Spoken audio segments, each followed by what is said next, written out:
I'm Liz Bears, and I'm with the Okaloosa County School District Instructional Technology Team. And I'm here today to tell you more about Teams. In particular, we're going to be talking about the Canvas. Here I am on my Team Canvas. You'll notice this entire space is called a canvas. Within the canvas, you have an area on the left ribbon that's known as the Me space. And the area across the top is called the We space. I didn't make that up. It really is what Microsoft calls that part of the canvas. It just does sound funny. At the very top of the ribbon, you see the vanilla waffle we talked about before that allows you to get into any of the apps inside of Office 365. And then there's a small button here. It looks like a paper with a pencil on it. And this is how you can start a new chat. If you're inside of Teams and you don't know where to find something, you can type right in here for the name of a person that you're looking for or a command. In this case, I have a person's name that I've been communicating with, and all of our messages come up when I put her name in and click on it. So I'm going to go over to the Me space now and start at the top with Activity. When you click on the Activity button, it shows you two kinds of information in the feed. It shows you information that's coming to you and information that is coming from you. So if I click on My Activity, I can see all the different things that I've done inside of all of my teams. I don't have to go in and open up each one of the different teams to see what's happening. Just starting in the Me space, I can see information from all of my teams. I can also see what's coming toward me, and when I hover over a person's name, I can see who that person is and what their position is. I can also filter this. So maybe I don't want to see all the messages of all the teams that are happening coming toward me. So I can type in to filter a person's name. If I just want to see messages from this person, I click on that and it comes up for me. I can change that to I only want to see my unread messages, or I only want to see @mentions. And if you recall, an @mention is when somebody mentions my name inside of a post using the @ symbol in front of my name. So I've looked at all of that. Corbin has not @mentioned me, so that is done. And I'm going to come down now to the chat feature. I said before that starting a new chat is what you do up here. And when I say a private chat, that just means it's a chat that's one-on-one with other people. If I want to look at the chats that have happened in all of my teams, I click on the chat button, and it's like following a thread inside of an email, except these threads can continue. So I could click on this particular chat, I can see what we talked about, and I can add a new message, and I don't need to @mention. This is going to go directly to that person, and I'll be able to say, where are we going for lunch? Or something a lot more important than that, I'm sure. I'd like to also point out that this is a time when I could attach a file, and I could send some happy information with a smile or a GIF or some other kind of a sticker.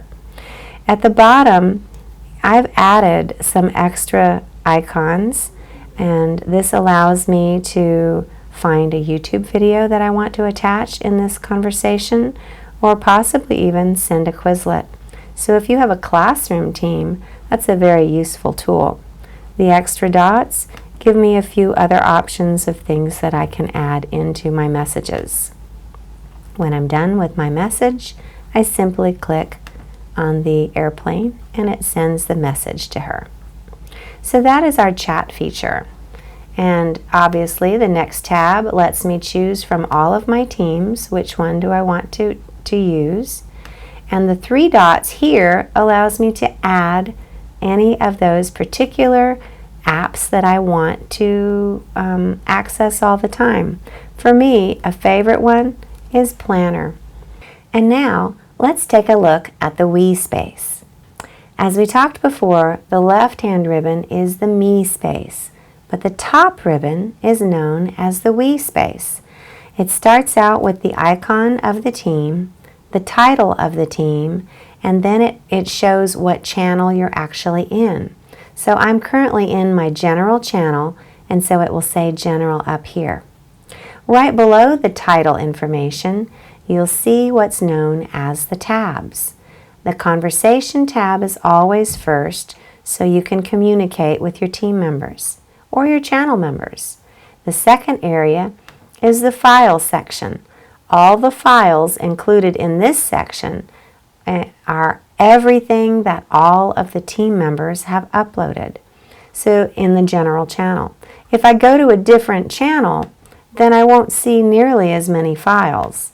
When I click on that, I may only see 1 or 2 files because this channel only uploaded a file or 2 or included it in their conversations.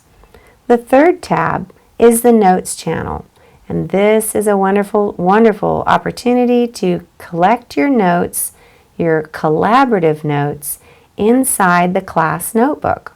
So when you click on Notes, you're in a channel, what you're actually getting is the part of the team notebook that is collaborative. So at the beginning of this, you always get the information that kind of trains you in how to use the class notebook or the team notebook. And if you click on that arrow, it's going to open it up a little bit more and show you what the chapters are. And within the chapters, you'll be able to see that sections and pages can be added. So I could add a blank page for meeting number 3.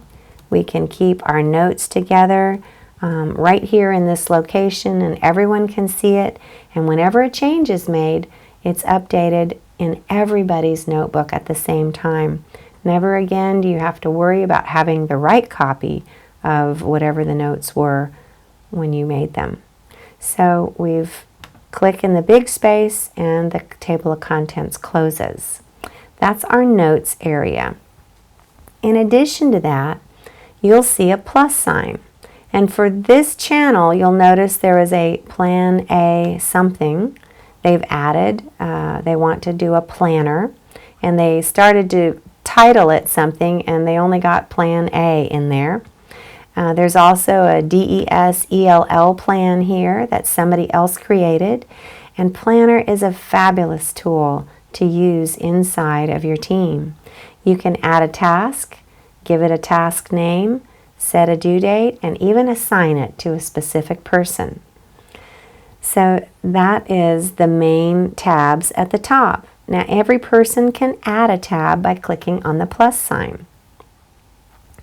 What it gives you is a shortcut link, just like ClassLink, a shortcut link to all of these different apps.